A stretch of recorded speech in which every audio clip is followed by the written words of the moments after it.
Dortmund beat Bayern 2-0 in the Klassiker to end Bundesliga title race. The wait for Dortmund fans is finally over. After 36-41 days, the Black and Yellows have finally won a game against Bayern Munich at the Allianz Arena.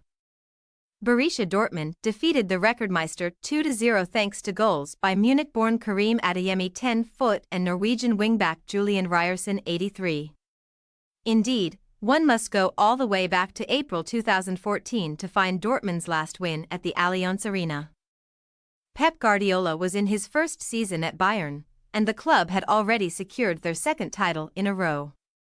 Dortmund, in the meantime, was still coached by Jurgen Klopp, and while Bayern was light years ahead in the standings, there was still a sense that this fixture deserved the term Klassiker.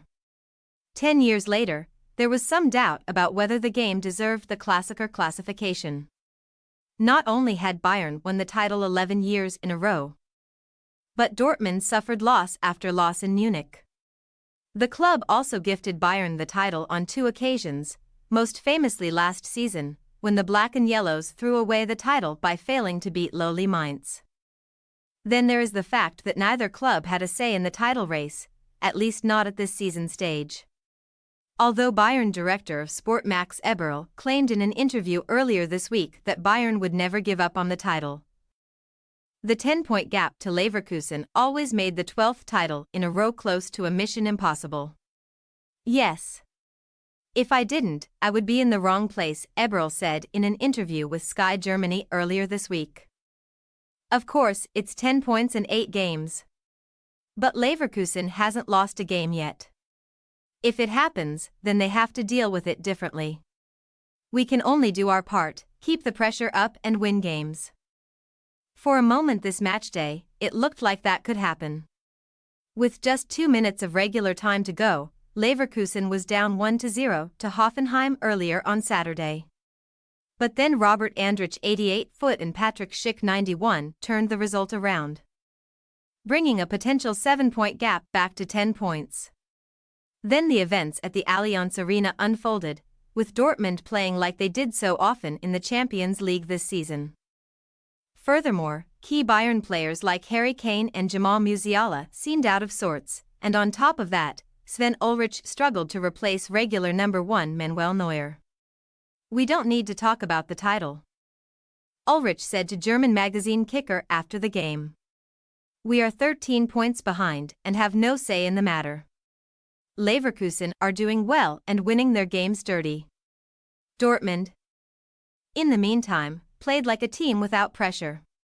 The years of angst of having to perform in Munich seemed to melt away like the hundreds of visitors that left the Allianz Arena early when Bayern's defeat became a reality.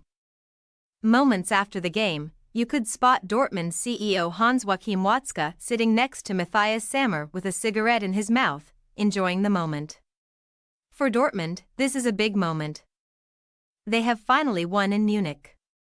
But there is also an irony in that the victory put the final nail in Bayern's Bundesliga season but did not make Dortmund champions but another rival. While Leverkusen has been cruising to the title for some time, there was still a doubt that it could happen.